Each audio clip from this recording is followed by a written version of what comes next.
El día de hoy haremos una radiografía por la mercantilización del sistema penitenciario de El Salvador. Pues el presidente Nayib Bukele a inicios de año firmó un acuerdo con su par Donald Trump para recibir a personas deportadas desde Estados Unidos y este acuerdo implica una compensación financiera. Según información oficial, El Salvador recibirá a unos $20,000 por cada deportado al año, lo que generará un ingreso significativo para el país, ya que el primer desembolso se haría efectivo con la llegada de un grupo inicial de 261 deportados y esto representó cerca de $6 millones anuales solo por ese contingente. Según el mismo mandatario de El Salvador, dichos fondos tienen como objetivo sostener el sistema penitenciario salvadoreño, que tiene un costo anual de alrededor de $200 millones.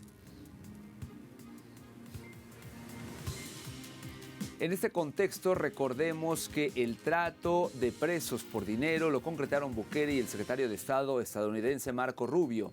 El acuerdo se dio cuando Rubio visitó El Salvador como parte de su gira por Centroamérica y el Caribe en el mes de febrero.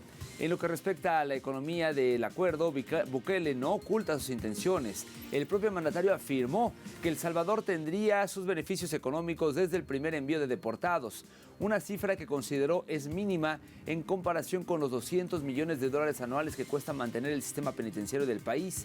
En su cuenta de X, Bukele explicó que Estados Unidos pagará una tarifa relativamente baja por cada prisionero deportado, mientras que El Salvador obtendrá una cantidad mayor por ofrecer las instalaciones de la prisión de máxima seguridad, conocida como el Centro de Confinamiento para el Terrorismo, el llamado CECOT.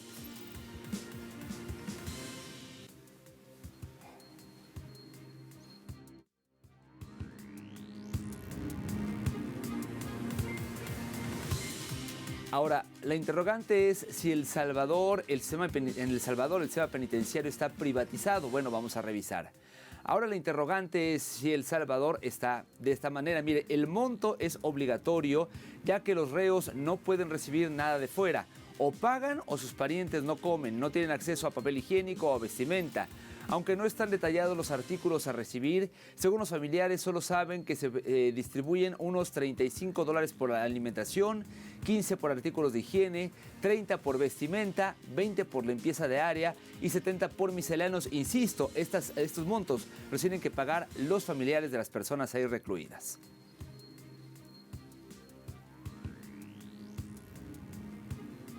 Y evidentemente esta escena ha encendido las alarmas en organismos de derechos humanos y también del máximo tribunal del país norteamericano.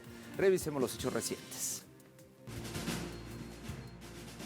En un despliegue mediático, Nayib Bukele presentó al mundo un nuevo capítulo de su megaproyecto penitenciario, una reciente maniobra que recibió a 261 deportados provenientes de Estados Unidos, en la que fue la primera exportación de detenidos bajo un acuerdo secreto entre los gobiernos de Bukele y Trump hacia la nueva prisión de máxima seguridad.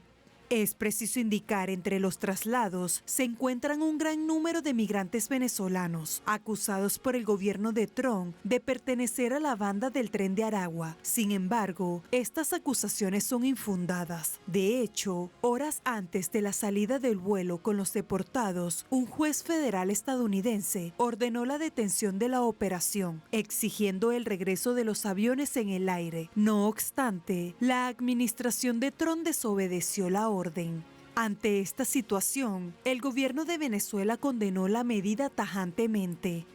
Yo estoy firmando hoy un conjunto de comunicaciones para el secretario general de Naciones Unidas, para el alto comisionado de Derechos Humanos, Volker Turk, para todos los presidentes de América Latina y el Caribe y para distintos organismos de derechos humanos, para la Organización Internacional Migratoria, para la ACNUR, para que los mecanismos de derechos humanos se activen en la protección de los venezolanos y venezolanas. Estos migrantes venezolanos que fueron secuestrados, que no se les dio derecho a la defensa, que son catalogados como asesinos, terroristas, manchando su honor, su dignidad, que fueron metidos en un campo de concentración en El Salvador, tienen derecho a la defensa y no descansaré hasta que logremos su rescate y su regreso sanos y salvos a Venezuela.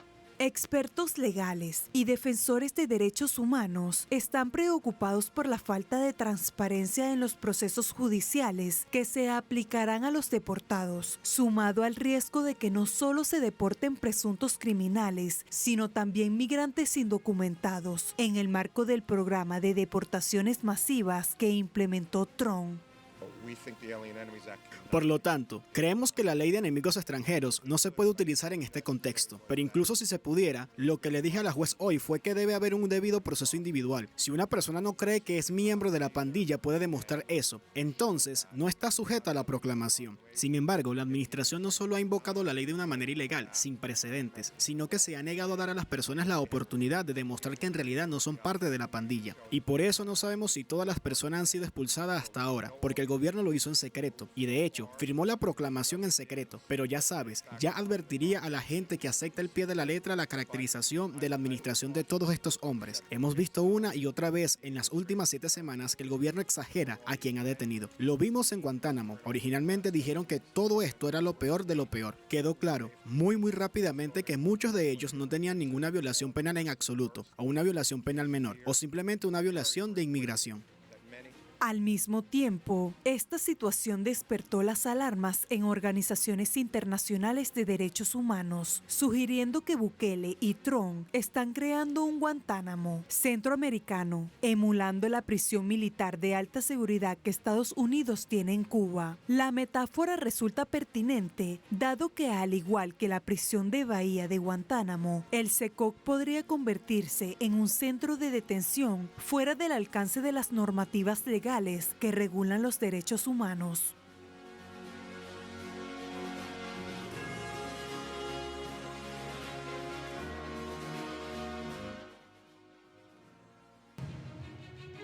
En el caso del primer envío de estos 261 deportados, se justifica bajo la Ley de Enemigos Extranjeros de los Estados Unidos, una legislación en desuso que fue activada por Trump contra migrantes venezolanos acusados de pertenecer a la banda El Tren de Aragua.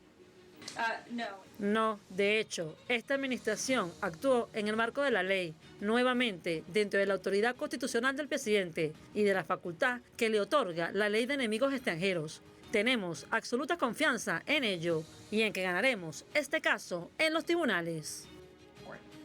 Autoridades de Venezuela califican estas acciones por parte del gobierno de Estados Unidos y el gobierno de El Salvador como un crimen de lesa humanidad.